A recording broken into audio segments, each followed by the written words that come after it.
as aflições e a paciência de Jó.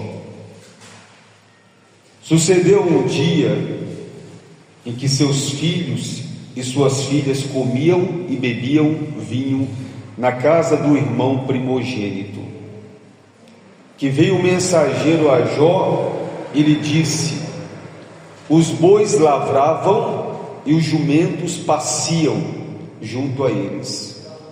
De repente deram sobre eles os sabeus e os levaram e mataram aos seus servos a fio de espada. Só eu escapei para trazer-te a nova. Jó estava com a família, né? Estava em casa. De repente chegou uma notícia ruim, uma notícia terrível, né? Uma notícia não somente de prejuízo material, mas também prejuízo humano. A Bíblia fala sobre o servo de Jó, né? Que foram levados, mataram eles. E ninguém gosta de receber más notícias, ninguém se prepara para isso, ninguém prepara o coração para receber más notícias, ainda que essa pessoa tenha uma fé pequena, uma esperança fragilizada, ela sempre espera receber o quê? Uma boa notícia, ainda que muitos não pratiquem essa fé e essa esperança. Jó era diferente. A Bíblia diz que Jó era diferente de todos ali no Oriente, não havia ninguém igual a Jó. Então, mais do que todos, Jó, ele não esperava aquela notícia chegar de repente na vida dele, mas chegou. O mensageiro falou: olha, enquanto passeam ali os animais, veio os inimigos e causaram esse prejuízo físico, humano, material. Foi um prejuízo grande, foi um baque grande para Jó. Ninguém gostaria de passar por aquilo, era a vida dele. E aí, quando ele buscou uma respiração, porque quando a gente recebe uma notícia ruim, a gente respira, né? Para depois ver o que vai fazer, tomar uma decisão. Eu acredito que Jó estava se preparando para tomar uma decisão, e aí de repente chega outra notícia. Falava este ainda, quando veio outro e disse: fogo de Deus, caiu do céu e queimou as ovelhas e os servos e consumiu. Só eu escapei para trazer-te a nova. Você vê que o servo, o mensageiro, falou: olha, veio um fogo de Deus. Por que ele falou que veio um fogo de Deus? Porque Jó não dava brecha para o inimigo. Então ele nunca esperava o inimigo agir na vida dele. Não, o diabo agir na minha vida, não dou brecha para ele. Então, quando aconteceu o que estava acontecendo, os mensageiros não teve dúvidas. Era algo que estava vindo da parte de quem? De Deus. Eles não esperavam coisas ruins. Você vê que não era Jó que estava falando, era o mensageiro. Mas o mensageiro convivia com Jó, e Jó os ensinava a respeito de confiar. E quantos são aqueles que falam: eu confio, mas a toda hora o pensamento é que o inimigo está causando isso, está causando aquilo. A toda hora é que o inimigo está dando prejuízo, que o inimigo tem livre acesso. Uma coisa é o ambiente, igreja, outra coisa é a vida. E mesmo o ambiente, no caso de Jó, havia o que? Havia uma proteção. Havia uma proteção na vida de Jó, no ambiente também. Então aquelas coisas que o inimigo estava causando era uma permissão de Deus, mas Jó não sabia. Jó não sabia. Tem coisas que nós enfrentamos que nós não sabemos o porquê que estamos enfrentando, igreja, o porquê que estamos passando por aquela situação.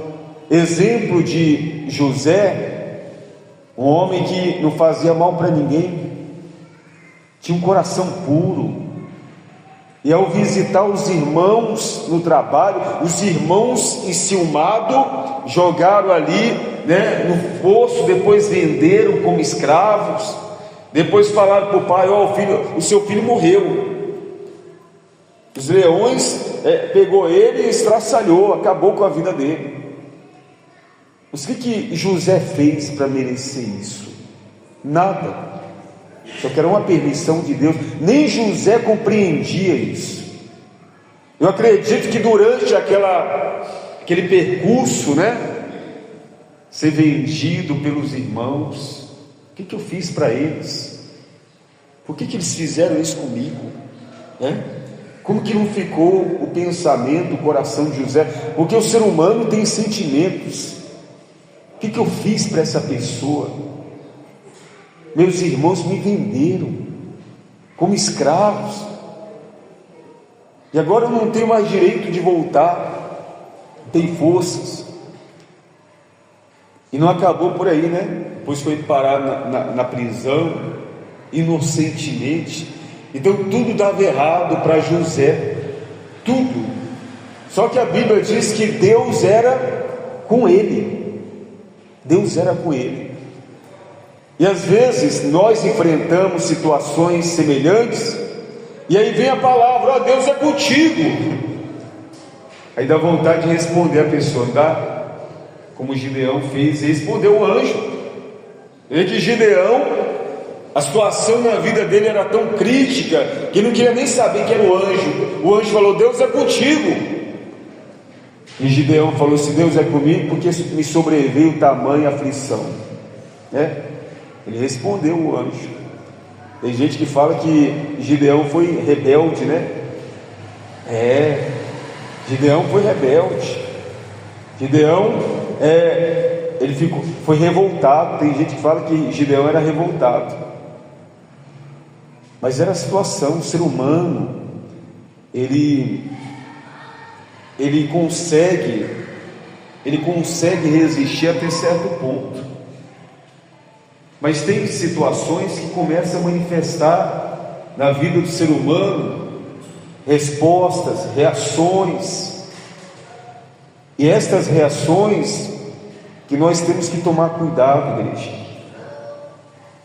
Estas reações, porque as reações, elas vão dizer se você realmente está preparado para receber aquele testemunho ou não,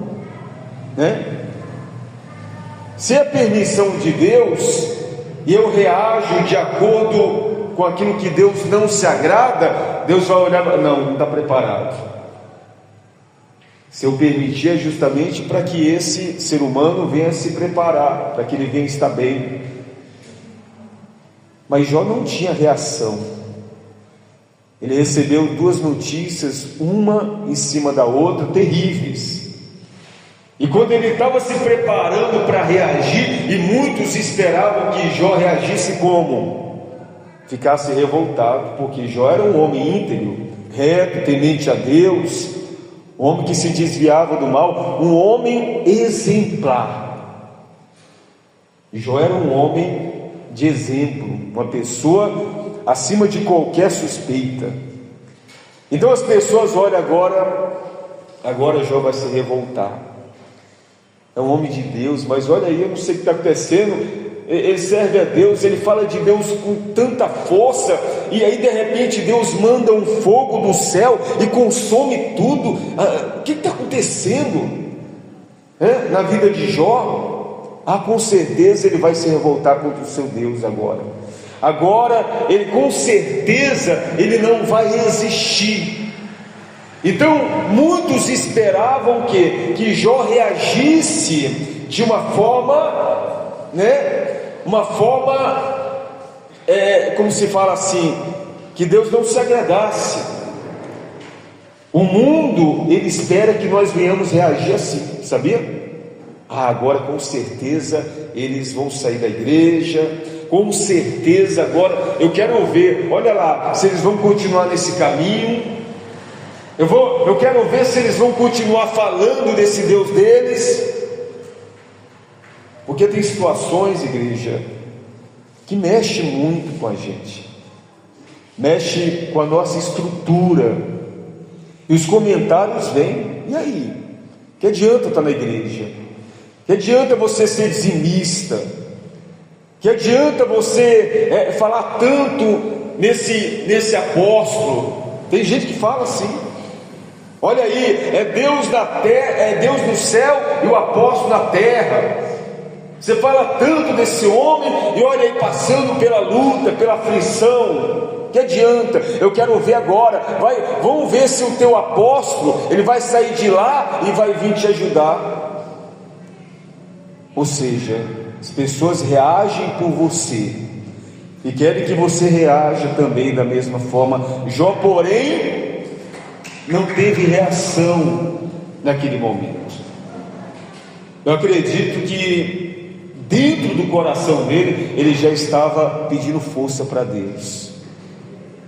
Meu Deus, me dá força, me fortalece, não permita que eu venha pecar, não permita que eu venha escandalizar a tua obra, não permita que, meu Deus, eu venha reagir desagradando ao Senhor, porque o ser humano, ele ora, não somente com palavras, mas em pensamento, e tem situações que antes de falarmos, nós oramos, no pensamento, para Deus nos dirigir ali, naquela reação. E aí, o mensageiro falou: olha, desceu fogo do céu, Deus mandou fogo de Deus caiu do céu, e queimou as ovelhas, os servos, e os consumiu. Só eu escapei para trazer enxa nova. Falava este ainda, quando veio outro e disse: dividiram-se os caldeus em 3 bandos, deram sobre os camelos, e os levaram e mataram aos seus servos a fio de espada. Só eu escapei para trazer enxa nova. Uma coisa, igreja, é você receber uma pancada. Por que pancada?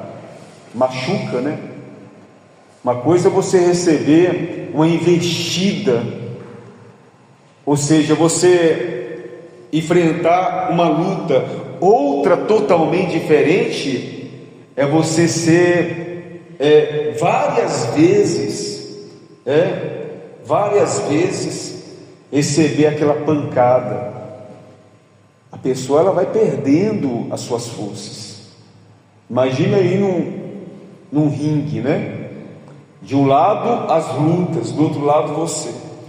Aí recebe uma pancada, a pessoa, opa, estou de pé. Recebe outra, não consigo. Recebe outra, ou seja, a pessoa vai perdendo as forças, vai chegando nos limites. E aí Jó recebeu mais uma pancada, igreja. Olha, os caldeus vieram, levaram, mataram, os servos fizeram uma bagunça lá, ou seja, era só notícias ruins.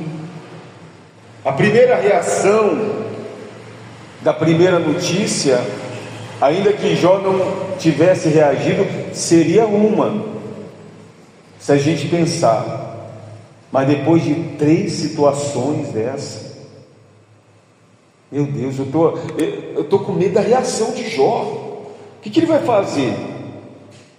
Só que ainda viria uma pior ainda, igreja. uma que iria levar Jó para o chão. E aí falava este ainda, né?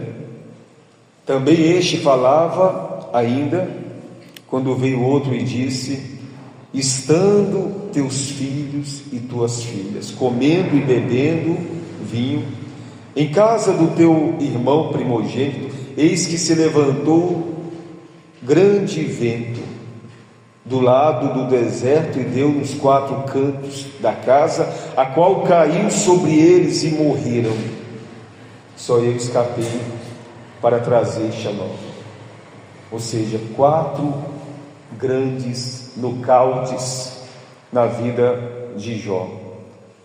Este último era para matar mesmo, né? Só que Deus sabia do limite de Jó, talvez ele não. Deus sabe os seus limites, né? Talvez você não saiba. Tem momentos que você fala: meu Deus, eu não estou mais aguentando. Talvez você já tenha falado isso para Deus, talvez para alguma pessoa, né? Mas Deus conhece os seus limites, igreja. Deus conhece. E tem problemas que vêm mesmo, que acontece, que a gente fica sem reação, sem resposta. O que eu vou fazer agora, né? Eu acredito que as lágrimas na vida de Jó ali faltaram lágrimas de tanta dor, né? Era uma dor em cima da outra, e sendo que a última, quando mexe com os filhos, a dor é multiplicada. Não sei se você já sentiu isso, né? Mas se mexe com seus filhos, a dor multiplica. Quando você vê um filho doente, quando você vê um filho chorando, né, sentindo dores, e você sem poder ali ajudar de alguma forma, principalmente aqueles aqueles dependentes de você mesmo, né? Aqueles que são inocentes, porque você vê que um filho, quando ele se torna bandido, quando ele faz coisa errada no mundo e vem a consequência, e consequência ali terrível, mesmo o filho causando aquilo ali, ainda o pai, a mãe, né, sofrem junto. Principalmente a mãe, né? Principalmente a mãe. Por que principalmente? Porque é que carregou durante 9 meses, amamentou, tem todo um vínculo maior que o pai, né, não tem. O vínculo da mãe é muito grande. Então, por mais que o filho ali, as consequências na vida dele foi causada por ele mesmo, ou seja, causou sofrimento na vida dele e também na vida da mãe, do pai. Então ninguém quer ver os seus filhos sofrendo, e muito menos morrendo numa situação como essa. E da forma como foi. Como foi mesmo, pastor? Vieram dos 4 cantos ventos. Quem controla o vento? Deus controla o vento? Controla, acho que controla. Mas um motivo para Jó se revoltar, brigar com Deus, virar as costas, né? Gritar, murmurar, xingar, porque tem pessoas que têm vários tipos de sentimentos como este. Tem pessoas que tiram até a própria vida numa situação como essa. Eu vou viver, né? Tiraram tudo Deus tirou tudo de mim, porque ele não pensava que era uma permissão de Deus e o inimigo estava o quê? Agindo. Deus permitiu que o inimigo agisse. Então o inimigo tem poder para agir dessa forma? Tem, com a permissão de Deus. Quero que você entenda isso aí. Tem sim, com a permissão de Deus. Porque Jó não era qualquer um, você não é qualquer um, igreja.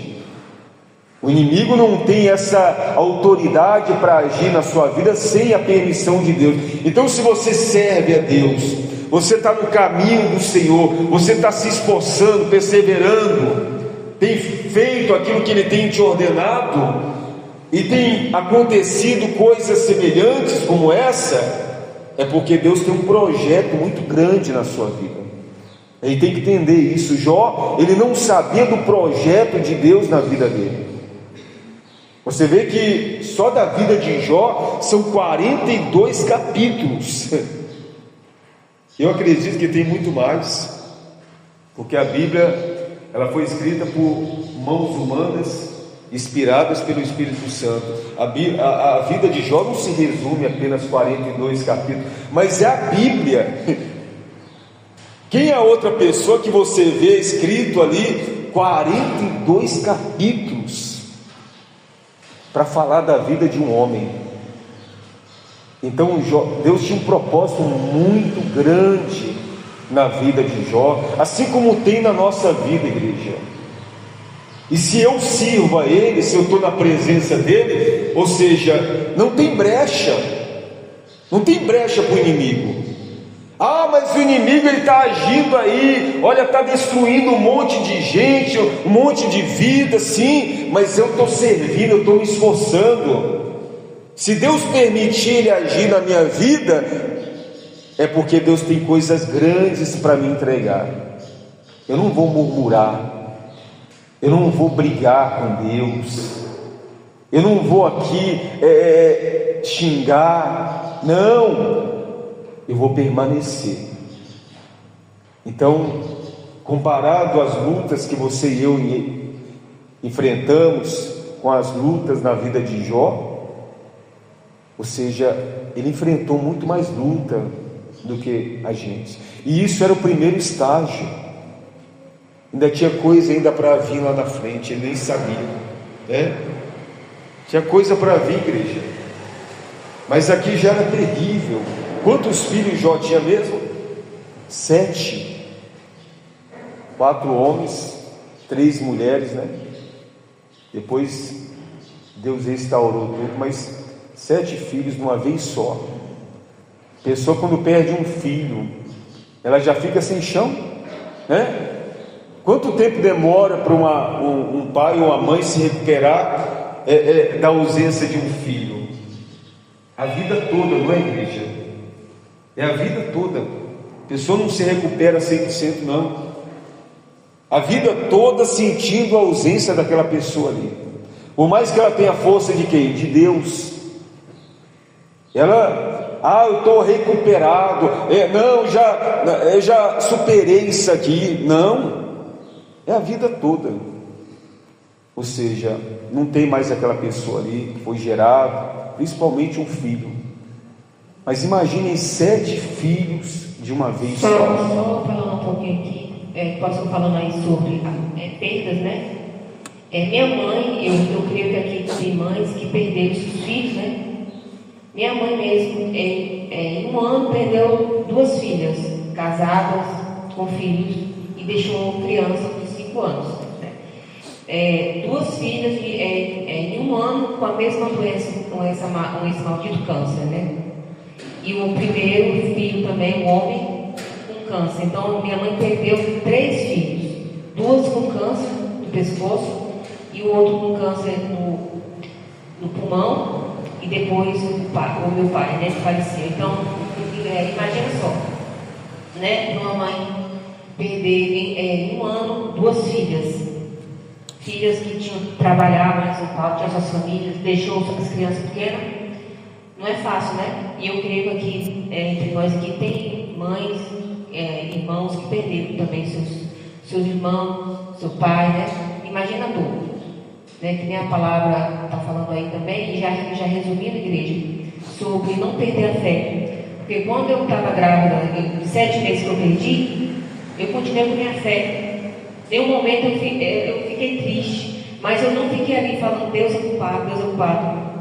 E em sonhos eu sonhei com um apóstolo, e ele falou comigo, filhinha, não fique triste, porque Deus ele vai devolver suas duas filhas, que eram duas meninas, e Deus fez o que vocês já sabem, né? Que as meninas, depois Deus nos presenteou com os meninos. Tudo isso é a mão de Deus, e o segredo é confiar sempre em Deus. Por mais que venham as lutas, que venham as dificuldades, sempre a gente tem que olhar para Deus, né? Porque se você continuar com a sua fé olhando para Deus, as demais coisas, né, Deus ele vai acrescentar na nossa vida. Amém, igreja?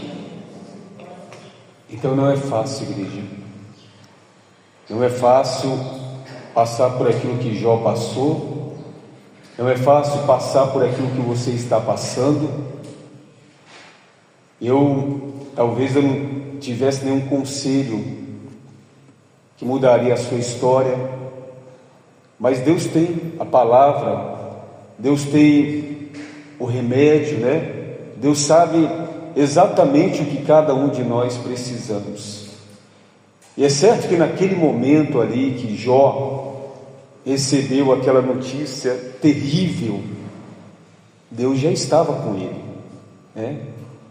Deus já estava consolando ele e o preparando para resistir, porque antes mesmo de Deus permitir que o inimigo haja, conhecendo os seus filhos, seus servos, e se Deus perceber que o filho está fragilizado, Ele vai fortalecer.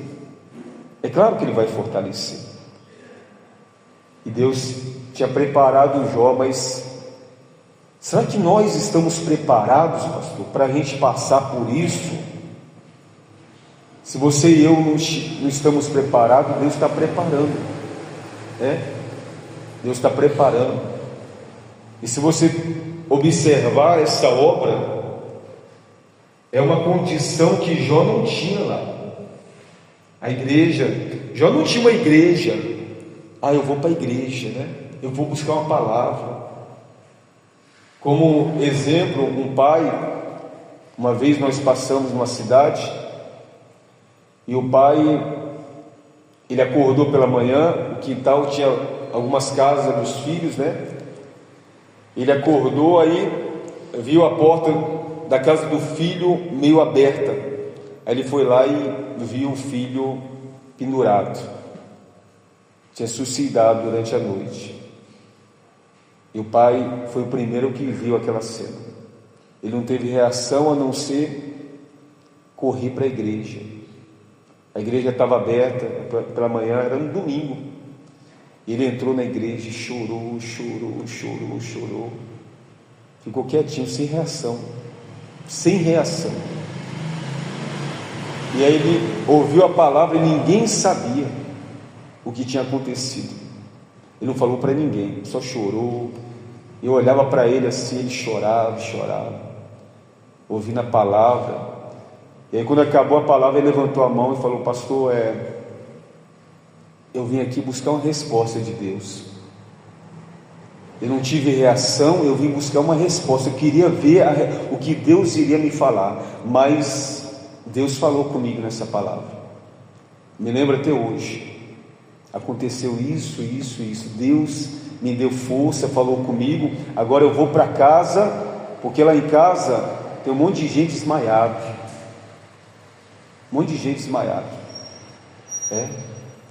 E eu vou lá para ajudar as pessoas. Nessa época a gente não tinha nenhum carro para nos levar, era longe, na zona rural, não tinha ninguém para dar um apoio, para você ter uma ideia. A igreja que nós estávamos mesmo, o pessoal vinha em cima de carroças, era um tempo difícil, né? Esse pau de arara, aqueles carros bem antigos mesmo, quase que não chegava na igreja, mas vinha aquele monte de gente em cima do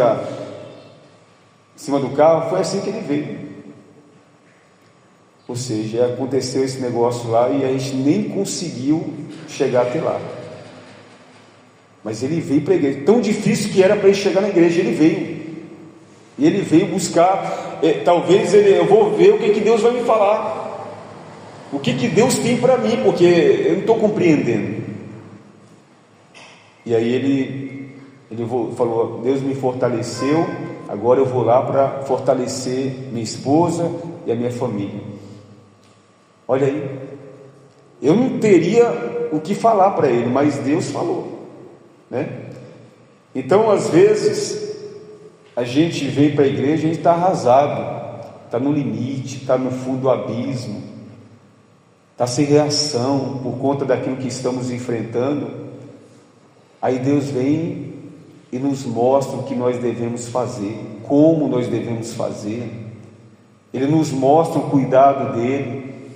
Jó não tinha uma igreja como essa, e nós vemos toda hora, igreja, todo instante nós vemos como Deus age nessa obra, como Deus faz coisas maravilhosas nessa obra. Na sua vida já fez tantas vezes. O que impede ele de fazer outras maiores ainda? A limitação da fé do homem. Então é por isso que nós temos que aprender a confiar. Olha, a qualquer momento Deus vai mudar essa história, essa situação, a não ser que o ser humano não queira, né? Porque é uma barreira quando o ser humano não quer. Não, eu não quero mudança, eu não quero isso, não quero agir de Deus, eu não quero nada que venha de Deus. Mas aí a pessoa morre, porque mesmo que ela não queira, a misericórdia de Deus é o que mantém a vida hoje. Que ninguém é vivo porque merece, ninguém está de pé porque merece, né? Mesmo o homem não querendo, a bondade de Deus o alcança. E aí Jó, ele não tinha esse apoio que nós temos hoje, né? E qual foi a reação de Jó? Então se levantou Jó, rasgou o seu manto, rapou a cabeça, lançou-se em terra e adorou. E disse: nu saí do ventre de minha mãe e nu voltarei. O Senhor deu, o Senhor tomou. Bendito seja o nome do Senhor. Por que Jó fez isso, pastor? Por que ele não se revoltou? Por que ele não, tirou a própria vida? Porque o propósito de Jó, igreja, não estava nessa terra. O propósito de Jó estava no reino. No reino. Naquele momento, ele não pensou que ele tinha perdido. Ele pensou que era salvação de Deus, né?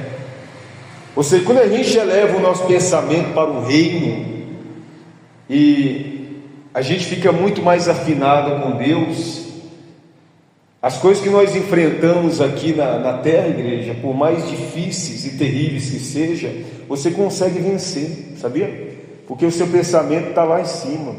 Você não está envolvido com as coisas daqui da terra. Ainda que você, precise de alguma coisa aqui, todos nós precisamos, mas você está envolvido com as coisas de Deus lá em cima, e sabe que essa vida eterna ninguém pode tirar. Então Jó raspou a cabeça, rasgou as vestes e adorou o Senhor e falou: olha, nu nós viemos e nu voltaremos. Significa o que? Meu Deus, se o Senhor quiser me levar agora, eu estou pronto. Eu estou pronto, meu Pai. Eu não vou ficar com mágoa do Senhor, não. Eu estou pronto. Só que não era a hora. Mas é isso que Deus quer que nós venhamos apresentar à igreja. Deus quer que nós venhamos apresentar um coração pronto para Ele, para aquilo que Ele quer fazer na nossa vida.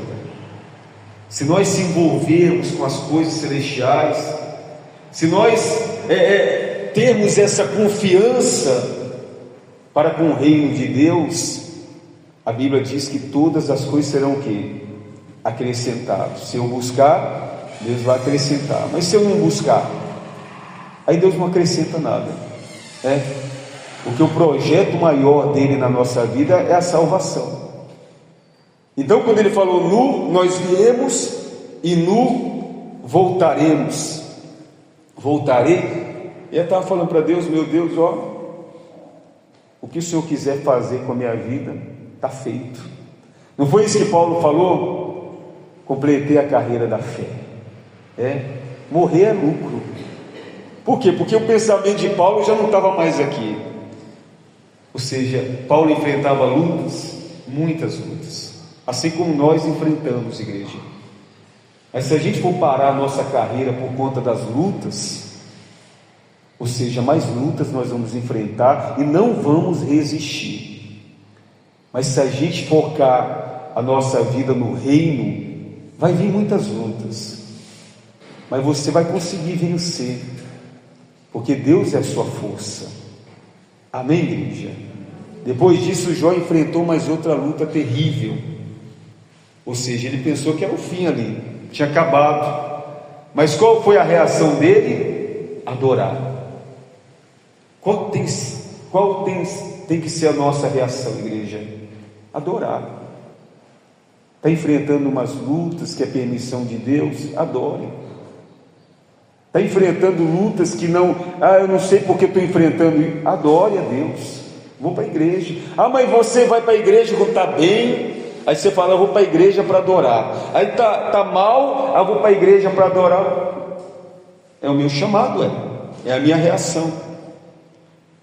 É assim que Deus quer que nós venhamos reagir, igreja, assim como Jó reagiu.